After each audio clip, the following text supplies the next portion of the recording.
time when, about 10, 12 years ago, something like that, he said, a long time ago, getting a word from God, and the word he got was just a word, and it was silly, it seemed simple, it seemed ridiculous, but he knew that he had heard it, and he knew that he got it from God, and the word was butter. And it sounds really simple, and it sounds really crazy, but that one word, butter, is just, he had held on to it for so long, and he says, to this day, I still don't even know what it means.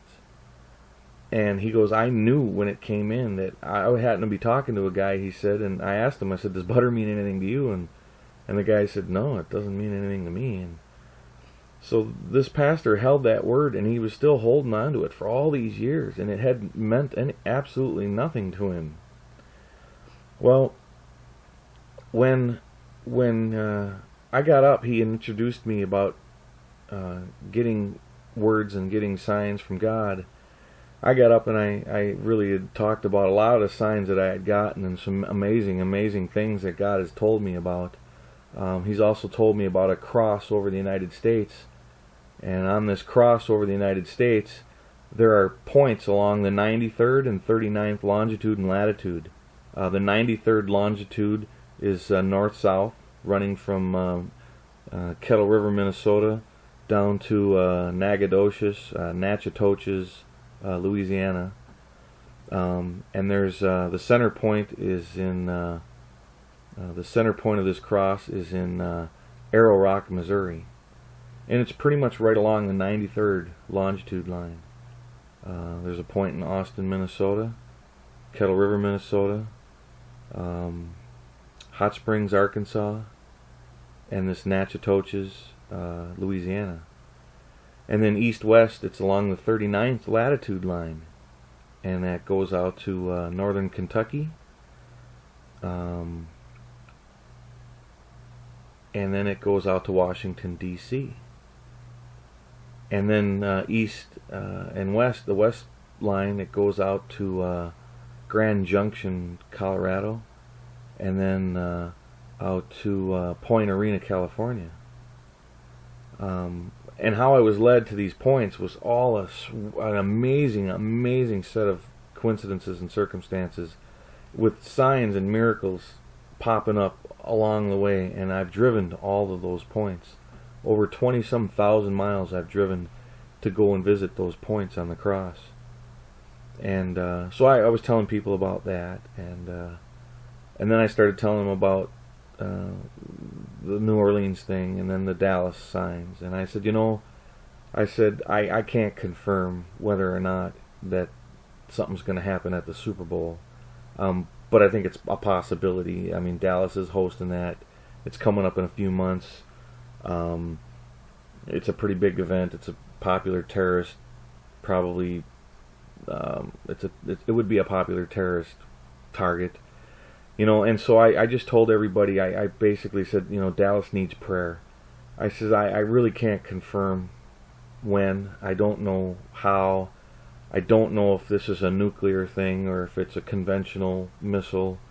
I really don't know any more than that. I just know that the Lord has got me here today telling you all, for some reason I'm up here speaking because of these events that have happened with the snowstorm. God caused it.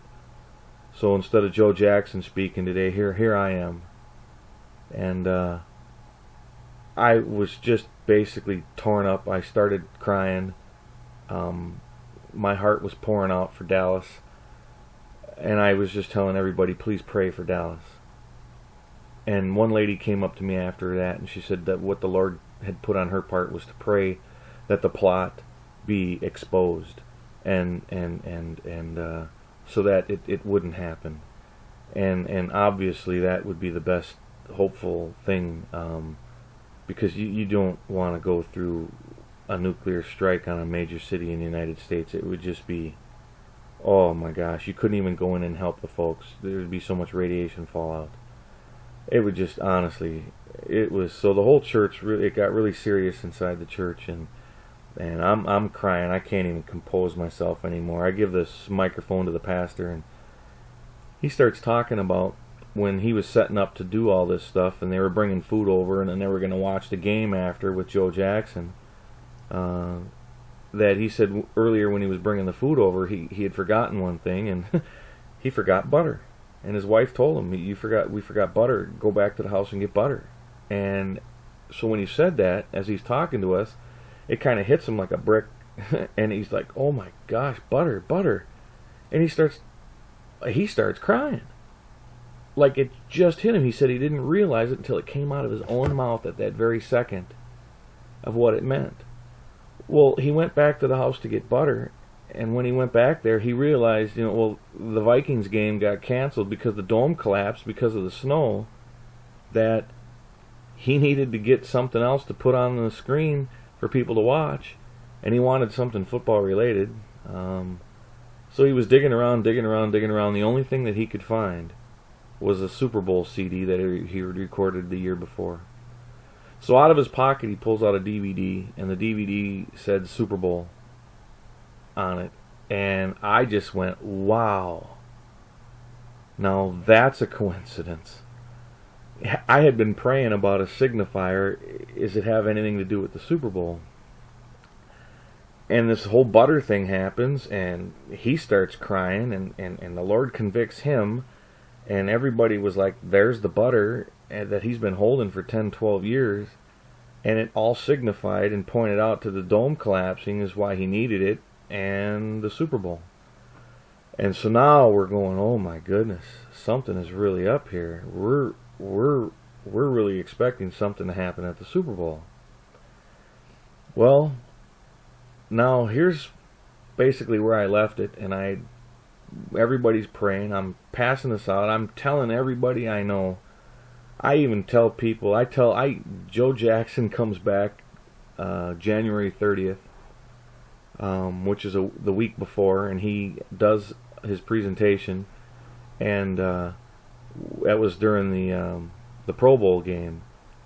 And I asked him where he was going to be during the Super Bowl, and he said he was going to be down in that area at a church in Fort Worth, which is right there by Dallas. And I just felt so bad. I just felt the Holy Spirit just convicting me to tell him about this deal about Dallas. So I spent 4 hours writing an email to him, and he pretty much responded back and said, well, he didn't believe in coincidences, and he'll be doing what he does. And he pretty much said, there's plenty of prophets in the Dallas area, and very many prophetic people that, why haven't they been warned or notified?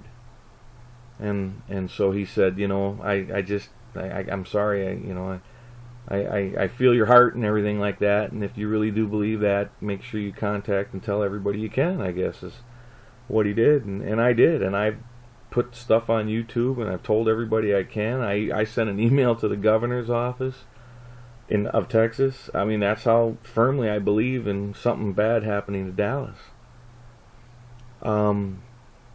Now, on the Tuesday before the Super Bowl, I had another coincidence happen, and I haven't really told too many people about this one, but the coincidence that happened right before the Super Bowl on Tuesday was, we had been watching a television show, and the show was about an era of the Depression in the 1930s.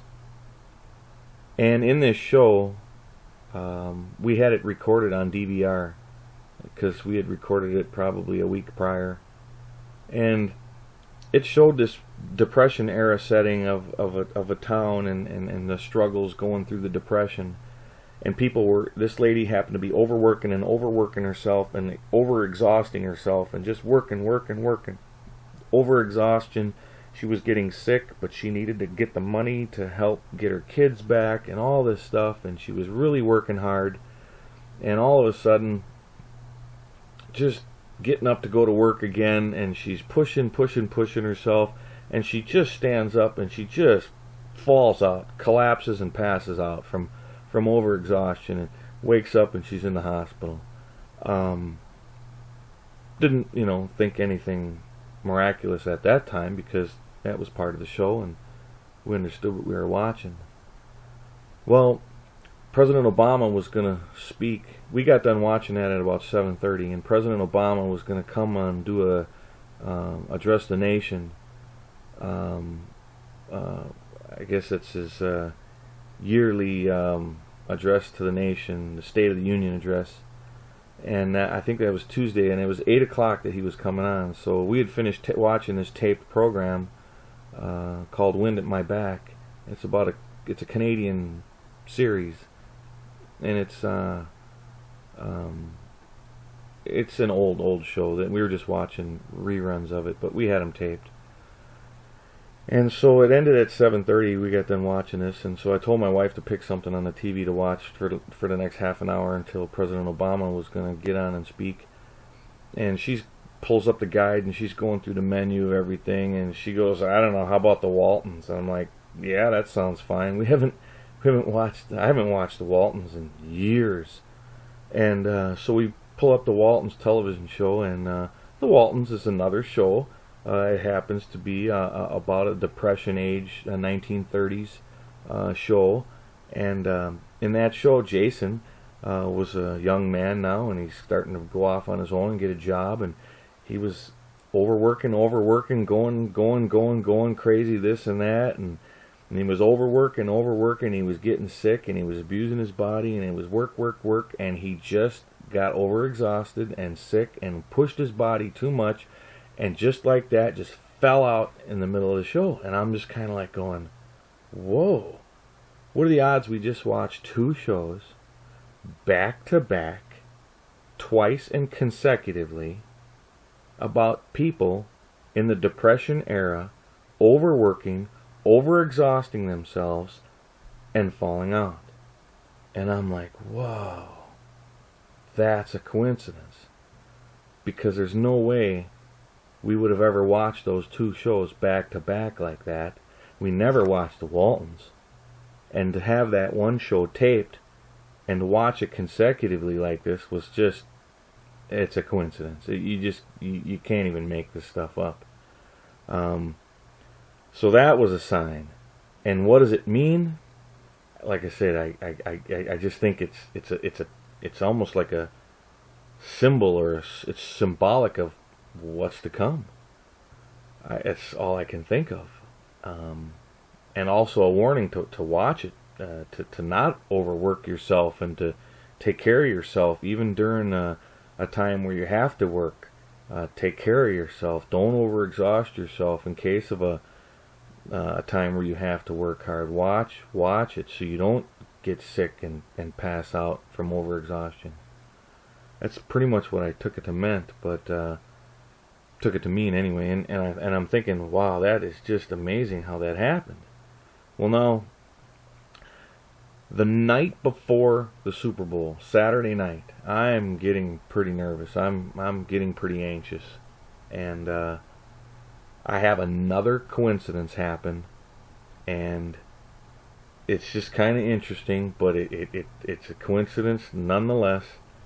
And I'm at a gas station, and I'm filling up my tank, and I'm wearing an old Minnesota North Stars throwback hoodie, and I'm pumping gas, and I look over, and there's another guy pumping gas, not wearing a jacket either, and in Minnesota it was cold, and he was just wearing a hoodie too, and he had an old throwback Minnesota North Stars hoodie, and he's sitting there pumping gas, not wearing a jacket. And I'm thinking, well, now that's odd. That's pretty rare, because the Minnesota North Stars don't exist anymore.